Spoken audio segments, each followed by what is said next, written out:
Hello दोस्तों, स्वागत है आप सभी का यूपी की 10 बड़ी खबरों में। देश दुनिया की भी कुछ खास खबरें हैं। पेंशन योजना को लेकर एक बड़ा अपडेट सामने आया है। अगर आपको विधवा पेंशन मिलती है या फिर वृद्धावस्था पेंशन मिलती है तो आपको जनवरी और दिसंबर में क्या लाभ मिलने वाला है, इसके बारे में जानेंगे। ओल्ड एज पेंशन को भी बढ़ा दिया गया है। लगी है लॉटरी कर्मचारियों की, जानेंगे इस वीडियो में। वहीं पर बम्पर भर्ती निकली है। सोना चांदी के भाव के बारे में भी आपको बताएंगे। 12 दिन में सड़कें गड्ढा मुक्त नहीं हुई तो क्या होगा एक्शन, इसके बारे में भी जानेंगे। आधार कार्ड को लेकर भी बड़ी जानकारी सामने आई है। मोदी सरकार ने दिया है एक जरूरी अपडेट। वहीं पर यूपी बोर्ड में 10वीं 12वीं की परीक्षा डेट सीट कब आएगी, इसके बारे में भी आपको अपडेट देंगे। बने रहिएगा आप हमारे साथ। चलिए शुरू करते हैं। दोस्तों बात करें पहले खबर की तो IOCL में निकली है बम्पर भर्ती। जी हां दोस्तों, 12वीं पास से लेकर ग्रेजुएट तक 30 नवंबर तक आप अप्लाई कर सकते हैं। अगर आपने 12वीं पास किया है तो आपको ये नौकरी मिल सकती है। इंडियन ऑयल कॉर्पोरेशन लिमिटेड यानी IOCL ने 465 पदों पर भर्ती निकाली है, जिसके बाद 12वीं पास से लेकर ग्रेजुएट कैंडिडेट IOCL की आधिकारिक वेबसाइट IOCL.com पर जाकर 30 नवंबर तक ऑनलाइन अप्लाई कर सकते हैं। आपको बता दें देश भर में कुल 465 पदों पर भर्ती निकली है, जिसमें पश्चिम बंगाल, बिहार, असम, यूपी है और यूपी में 18 पदों पर भर्ती है। तो अगर आप चाहें तो इसमें आवेदन कर सकते हैं, नौकरी मिल सकती है। 18 से 24 साल उम्र होनी चाहिए। सिलेक्शन प्रोसेस भी आपको बता दें तो एग्जाम होगा और आवेदन करने के लिए आप वेबसाइट पर जा सकते हैं और अप्लाई करेंगे तो 465 पदों पर भर्ती है, जिसमें आपका भी नाम आ सकता है। आप भी इसमें नौकरी पा सकते हैं। वही यूपी न्यूज में आपको बता दें तो सभी पुलिसकर्मियों की छुट्टियां रद्द हुई हैं। ADG कानून व्यवस्था प्रशांत कुमार ने बताई इसकी वजह। दरअसल दोस्तों आपको बता दें उत्तर प्रदेश में मैनपुरी, रामपुर और खतौली पर सीट पर उपचुनाव होना है। इन सीटों पर 5 दिसंबर को वोटिंग होगी और 8 दिसंबर को वोटों की गिनती होगी। माना जा रहा है कि इसके बाद यूपी में निकाय चुनाव का ऐलान होगा। इसको देखते हुए यूपी के ADG law and order Prashant Kumar ने पुलिसकर्मियों की छुट्टियां रद्द कर दी हैं। वही पेंशन योजना के बारे में बात करें तो विधवा पेंशन योजना के लिए आप अप्लाई कर सकते हैं। हर महीने इतना रुपए मिलता है। आपको बता दें दोस्तों सालाना 6000 रुपए यानी हर महीने 500 रुपए दिया जाता है। और ठीक ऐसा लाभ आपको वृद्धावस्था पेंशन में भी मिलता है। तो अगर आप एक महिला है या फिर आप एक वृद्ध है तो आपको 500 रुपए से लेकर 1000 रुपए पेंशन मिलेगी। आप इसके लिए जल्द अप्लाई जरूर करें। और बाकी जिन लोगों ने आवेदन कर दिया है उन लोगों को दिसंबर से जनवरी के बीच में फिर से एक बार पेंशन मिलेगी, लगभग 4500 और 3000 रुपए। इसके साथ ही ओल्ड पेंशन स्कीम के बारे में जान लीजिए, क्योंकि लाखों कर्मचारियों को लगी लॉटरी, क्योंकि लागू हो गया है पुरानी पेंशन योजना। सरकार ने दी है मंजूरी। देश भर में पेंशन व्यवस्था को लेकर चर्चा चल रही है। इस बीच राज्य सरकार ने देश भर में पुरानी पेंशन योजना को लागू कर दिया है, जिसके बाद राज्य सरकार के लाखों कर्मचारियों को इसके मौज आ गई है। आपको बता दें पंजाब सरकार ने दी है ये खुशखबरी। पंजाब सरकार ने जानकारी देते हुए कहा है कि 1 महीने पहले ही कैबिनेट मीटिंग में पुरानी पेंशन योजना को बहाल करने के बारे में विचार कर लिया गया था। इसके साथ ही राज्य के वित्त मंत्री ने कहा कर्मचारियों को पुरानी पेंशन व्यवस्था को चुनने का ऑप्शन मिलना चाहिए। वही सोना चांदी में गिरावट आ गई है। 53,000 के नीचे आया सोना, चांदी फिसलकर 61,000 रुपए आ गया है। बीते दिनों तेजी के बाद आज यानी सोमवार को सराफा बाजार में सोना चांदी की कीमतों में गिरावट देखने को मिल रही है। India bulletin and jeweller association यानी IBJA के मुताबिक 20 नवंबर को सराफा बाजार में सोना 201 रुपए सस्ता हुआ, यानी 52,893 रुपए आ गया है। आप यहाँ पे कैरेट के हिसाब से सोने का भाव देख सकते हैं। वही चांदी में 1200 रुपए से ज्यादा की गिरावट दर्ज की गई है। वही दोस्तों 5G की बदौलत देश की अर्थव्यवस्था में जुड़ेंगे 15 करोड़ रुपए, स्मार्ट होंगे कारखाने। जी हां दोस्तों, 5G टेलीकॉम सेवाओं से अर्थव्यवस्था को तेज विस्तार में मदद मिलेगी। IT इंडस्ट्री के संगठन नेस्कॉम के मुताबिक 5G के चलते 2030 तक देश की अर्थव्यवस्था में 15 लाख करोड़ रुपए जुड़ेंगे। ये GDP के 2% के बराबर होगा। अच्छा, वहीं पर 12 दिन में सड़कें गड्ढा मुक्त नहीं हुई तो होगा एक्शन। यूपी के मुख्य सचिव की हिदायत है। प्रदेश की सड़कें अब इसी महीने 30 नवंबर तक गड्ढा मुक्त हो जाएंगी। अगर ऐसा नहीं होता है तो प्रशासनिक मुखिया चीफ सेक्रेटरी ने सख्त लहजे में अधिकारियों को कहा है कि ऐसा नहीं हुआ तो कार्रवाई के लिए तैयार रहें। सड़कों को गड्ढा मुक्त बनाने के लिए योगी सरकार लगातार विभागीय कसावट ला रही है। इसी कड़ी में मुख्य सचिव दुर्गा शंकर मिश्र ने सड़कों को गड्ढा मुक्त बनाने को लेकर विभागीय समीक्षा बैठक की है। अपने संबोधन में मुख्य सचिव ने संबंधित विभागीय अधिकारियों को निर्देश दिया है कि 30 नवंबर तक उत्तर प्रदेश की सभी सड़कें गड्ढा मुक्त हो जानी चाहिए।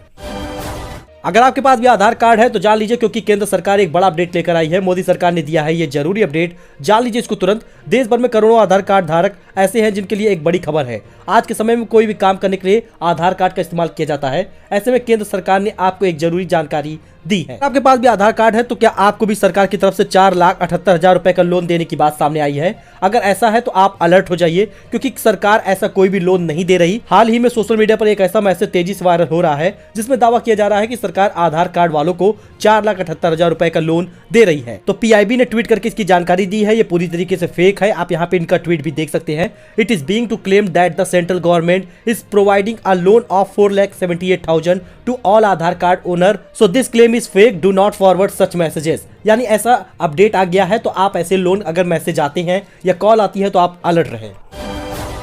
वही यूपी बोर्ड डेट सीट 2023 के लिए एक बड़ा अपडेट सामने आया है, जिसमें आप जान लीजिए पूरा कोर्स खत्म कराने की आखिरी तारीख 20 जनवरी 2023 है।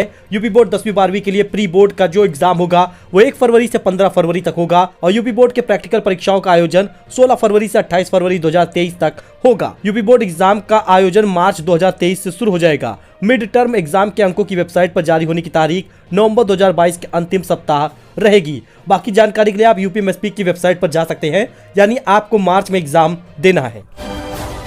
वहीं निजी अस्पतालों में मरीजों के एलाइजा की जांच होगी अनिवार्य, वेरिफिकेशन के लिए विभाग को देना होगा विवरण। जी हां दोस्तों, आपको बता दें शासन के निर्देश पर विभागीय निजी अस्पतालों में भर्ती मरीजों की सूची तैयार करने में जुटा है। प्रदेश में डेंगू मरीजों की संख्या बढ़ने के साथ मरीजों को बेहतर उपचार के शासन द्वारा विभाग को मुस्तैद कर दिया गया है। साथ ही अस्पताल में भर्ती हर मरीज का पूरा विवरण विभाग को देना होगा। विभाग द्वारा सभी मरीजों को वेरिफिकेशन किया जाएगा।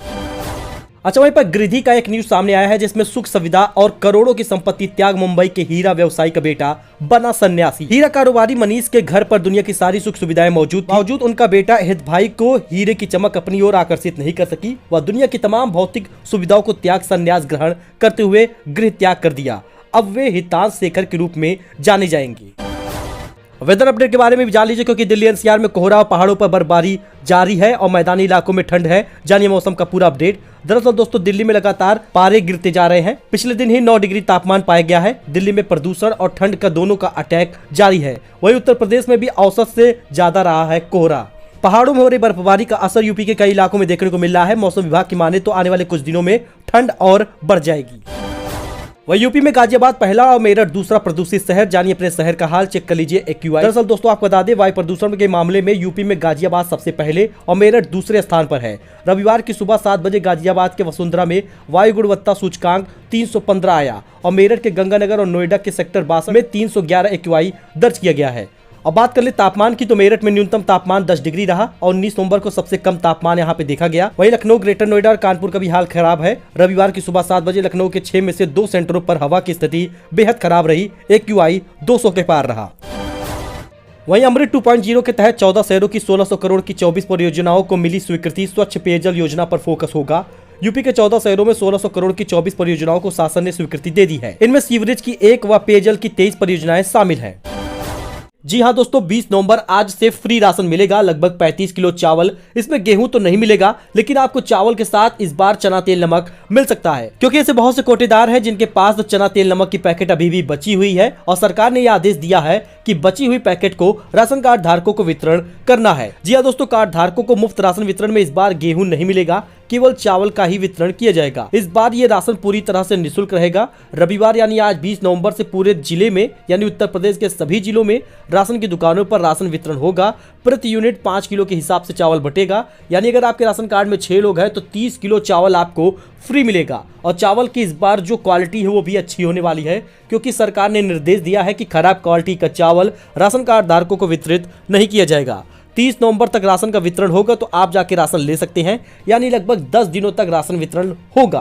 केंद्र सरकार गरीबों के लिए प्रधानमंत्री गरीब कल्याण अन्न योजना चलाती है, जिसके तहत कार्ड धारकों को निःशुल्क राशन का वितरण किया जा रहा है। 2 नवंबर से 15 नवंबर तक राशन वितरण हुआ है सीएम योगी के सरकार का, जिसमें गेहूं चावल आपको मिला था पैसे देने पर। वहीं 20 तारीख आज से राशन बटेगा, इसमें केवल चावल मिलेगा। और आपको बता दें पूरे उत्तर प्रदेश में 15 करोड़ जनसंख्या को ये लाभ मिलने वाला है। और साथ ही जिन कोटेदार के पास बचा हुआ चना तेल नमक की पैकेट है वो राशन कार्ड धारकों को वितरित करनी होगी। इस संबंध में जिला पूर्ति अधिकारी पूरन सिंह चौहान ने बताया कि 20 से 30 नवंबर तक पीएम गरीब कल्याण अन्न योजना के तहत राशन बटेगा, जिसकी निगरानी में 600 नोडल अधिकारियों को लगाया गया है। इसके अतिरिक्त एसडीएम, तहसीलदार व नायब तहसीलदार को 5-5 दुकानों का निरीक्षण करने के लिए कार्य दिया गया है। तो दोस्तों, ये कुछ अपडेट था जो आपके साथ शेयर किया गया है। आई होप आपको ये पसंद आया होगा। ऐसी जानकारी, ऐसे अपडेट के लिए आप हमारे साथ जुड़े, चैनल को सब्सक्राइब करें। धन्यवाद।